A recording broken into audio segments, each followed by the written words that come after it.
What's up, guys? Welcome back to Johnny Black's Kitchen. Today we're going to be doing a homemade ravioli with a fresh, creamy butter Alfredo sauce to complement it. First, we're going to start by making the dough for our pasta. We're going to take 2 cups of flour, make a little volcano for our eggs, add 3 eggs,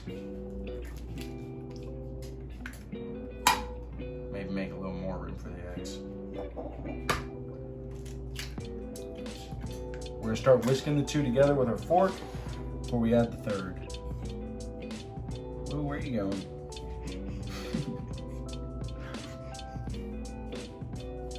Just bring it all together.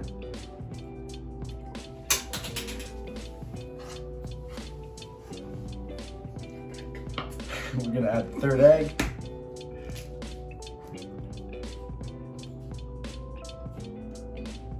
And now we're going to add a little bit of olive oil. Continue to mix that around until we can do it with our hand. Once your dough is nice and combined, we're going to start by kneading it for a couple minutes. We're going to try to knead it for 5 minutes to try to get a nice, thorough consistency the whole way through. After kneading the dough for about 5 minutes, if it's still sticky, add a little bit of flour till your finger just bounces right off. Next, we're going to start by shaping it into a ball so it'll be easier to roll out. Cup it into a ball with your hands, take some of the side, and just wrap it around. Do that all the way around, do it back. Once your dough is in a nice shape, get a bowl, put some olive oil in it, circle it around so it gets all around. Put your dough in the bowl and cover it with saran wrap. And we're going to let that sit in the fridge for about 30 minutes. Next, we're going to be making our brown buttered Alfredo sauce. So you're going to want to get a saucepan up to medium to high heat and add half a stick of butter. Going to allow that to melt and stir around. We want to get the butter melted and drop it to a medium heat and let that cook for about 3 minutes or until it's golden brown. Now that the butter is starting to get a nice brown tint to it, we're going to add 4 tablespoons of flour. All across, and we're going to whisk that in nicely.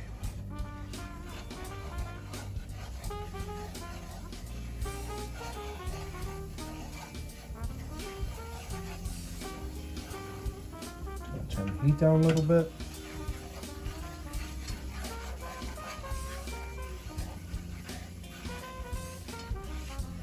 And next, we're going to gradually whisk 3 cups of non-fat half and half into our sauce.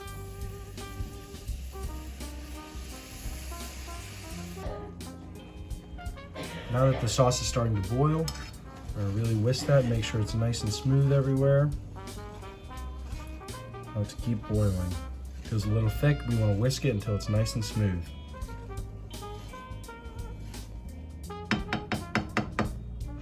Now that it's smooth, excuse me. Now that it's smooth, we're going to add 1 teaspoon of salt. Get that mixing. 1 teaspoon of garlic powder.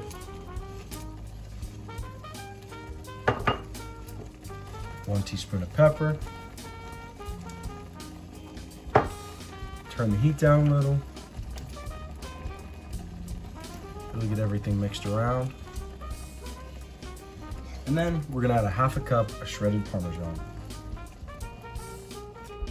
Now we're gonna be actually making the raviolis. So we're gonna take the dough out of the fridge, remove it. First, we're gonna lay a little bit of flour down across the table. Give ourselves a nice surface that won't stick. You're gonna need a rolling pin. And you wanna get flour along that too.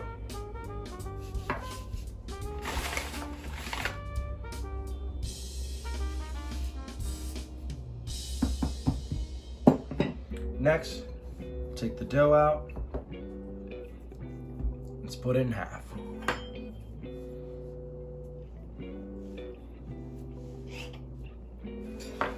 We're going to go roll each strip out vertically. We're going to be next making the cheese for the inside of the ravioli. Take a quart-sized Ziploc bag, add half a cup of Parmesan, not all at once. Then we take a spoon and scoop out our half cup of ricotta. Get it all in the bag.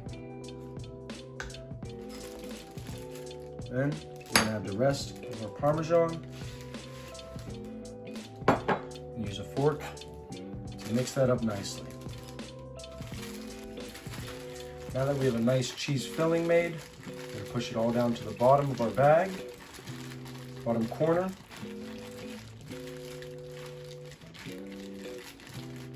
We're going to cut a little hole in it so that we can squeeze out dollops onto our pan, or onto our dough.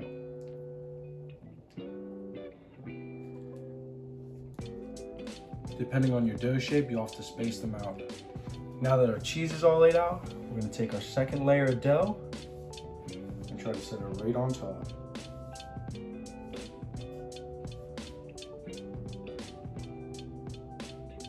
Might not line up perfect, but that's okay.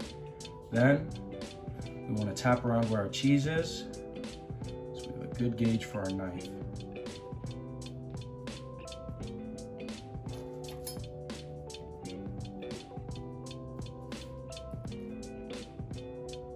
If you're struggling to get your pasta to attach to each other, an easy trick is take a bowl of water, lift up the edge and put a little water underneath.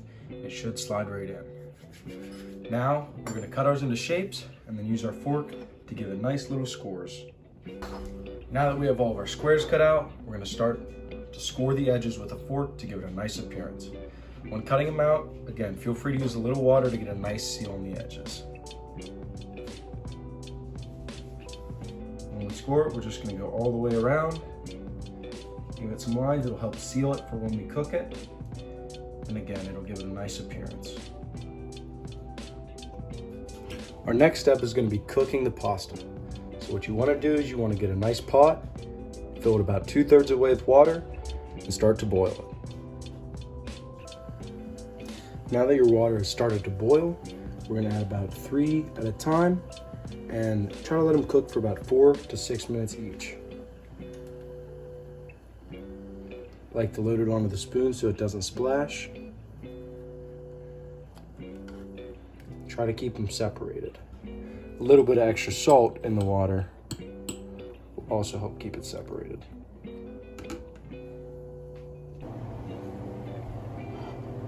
All right, so we just hit the 6-minute mark.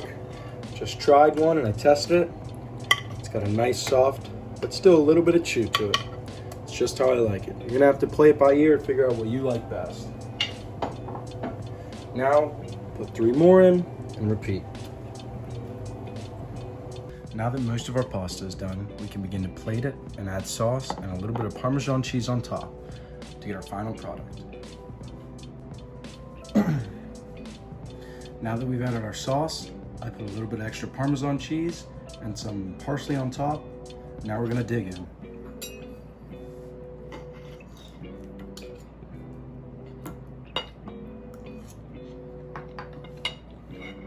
After making this recipe, one thing I would highly recommend is making the noodles, or the dough, as thin as possible. It's a little chewy, tastes very good with the sauce, and I'd highly recommend this for anybody. Thank you. Thank you for watching. Like and subscribe.